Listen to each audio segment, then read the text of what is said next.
दोस्तों, स्वागत है आप लोग का हमारे यूट्यूब चैनल में। आज हम लोग पढ़ेंगे टाइम एंड वर्क। ठीक है, आज हम लोग मैथ में पढ़ेंगे टाइम एंड वर्क। आज हम लोगों को जानना है टाइम एंड वर्क क्या होता है। ठीक है, तो चलिए हम लोग आज जानेंगे टाइम एंड वर्क। ठीक है, आइए। Time and work. ठीक है, आज हम लोग को पढ़ना है टाइम एंड वर्क। ठीक है, टाइम एंड वर्क क्या होता है देखिए। टाइम एंड वर्क में 3 चीज़ निकाला जाता है। ठीक है, तो पहला नंबर होता है इफिशियंसी। ठीक है, इफिशियंसी को EF लिखते हैं, इसको हिंदी में बोलते हैं क्षमता। क्या बोलते हैं? क्षमता, इफिशियंसी बोलते हैं। इफिशियंसी का फॉर्मूला होता है वर्क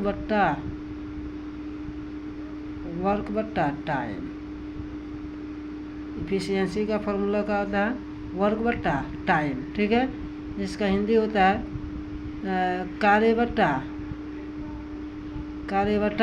समय। ठीक है, कार्य बट्टा समय, यानी टाइम एंड वर्क में इफिशियंसी जिसको बोलते हैं, इसका हिंदी तो है क्षमता। क्षमता बराबर होता है कुल वर्क बट्टा समय, यानी कुल वर्क बट्टा समय। फिर उसके बाद आइए टाइम। क्या निकालना है? टाइम, जिसको बोलते हैं समय। अब समय बराबर होता है, समय बराबर आपका हो जाएगा वर्क बट्टा, समय बराबर हो जाएगा वर्क बट्टा इफिशियंसी। क्या हो जाएगा? इफिशियंसी हो जाएगा, जिसको बोलते हैं कुल कार्य बट्टा क्षमता होता है। क्या होता है? कुल कार्य बट्टा क्षमता होता है। ठीक है, यानी इफिशियंसी क्षमता बराबर होता है वर्क बट्टा टाइम, यानी कार्य बट्टा समय, और समय बराबर होता है वर्क बट्टा इफिशियंसी, यानी कार्य बट्टा क्षमता। ठीक है, और वर्क बराबर होता है वर्क बराबर होता है इफिशियंसी इंटू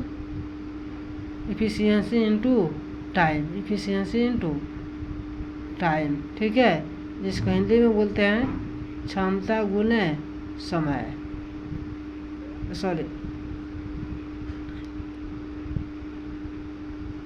क्षमता गुने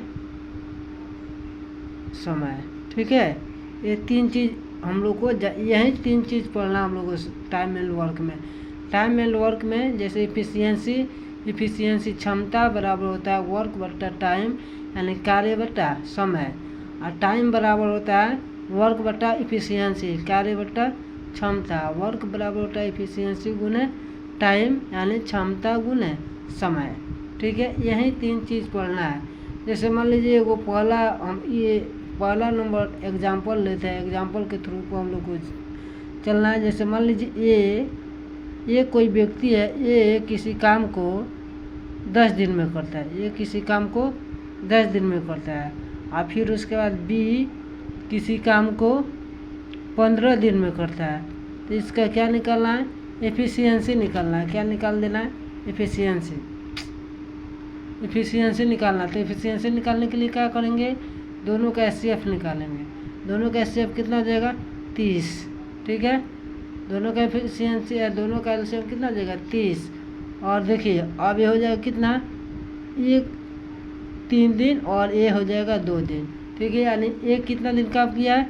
3 दिन, और भी कितना दिन काम किया है? 2 दिन। ठीक है, और अब ए का क्षमता निकालते हैं। क्या निकालेंगे?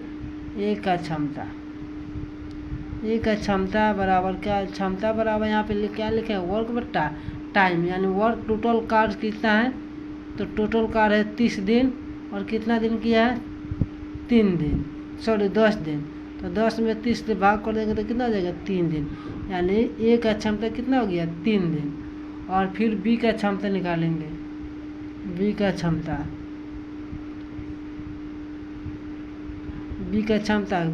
कितना हो जाएगा? यानी टोटल कार्य कितना है? 30, और B का क्षमता कितना है? B का क्षमता 15। तो 15 में 30 में 15 से भाग कर देंगे, कितना बार में कर दीजिएगा? 2 बार में, यानी 15 दूना 30। ठीक है, ये क्षमता निकल गया। यानी देखिए यहाँ पे लिखा है एक किसी काम को 10 दिन में करता है, और B उसी काम को 15 दिन में करता है। तो कुल कार्य कितना हो गया 30 दिन। और मान लीजिए ए का क्षमता निकालना, तो ए का क्षमता निकालने के लिए क्या करेंगे, कुल कार्य में जितना दिन काम किया गया उससे भाग कर देंगे, यानी कुल कार्य 30 दिन और 30 कितना दिन काम किया 10 दिन, तो 30 में 10 से भाग करेंगे तो कितना हो जाएगा 3। और उसी तरह बी का क्षमता निकालेंगे तो कितना हो जाएगा, बी में 30 में 15 से भाग कर देंगे तो कितना हो जाएगा 2 दिन। ठीक है, अब उसके बाद निकलना है ए और बी, यानी दोनों मिलकर कितना दिन काम किया, दोनों मिलकर कितना दिन काम किया है ए निकालना है, ए प्लस बी का क्षमता निकालना है तो कितना हो जाएगा टोटल वर्क, यानी TW टोटल वर्क बटा कुल इफिशियंसी।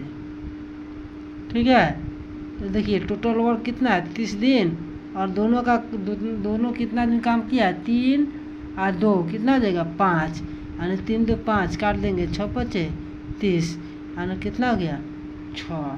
आंसर इसका कितना आ गया, समय कितना आ गया तो 6 दिन। ठीक है, ऐसा ही इसको बनाना है। ठीक है, चलिए अब इसके बाद नेक्स्ट सवाल आप लोग को दे रहा हूँ, इसको बना के दिखाना है। ठीक है, समझ में आया। ठीक है, चलिए।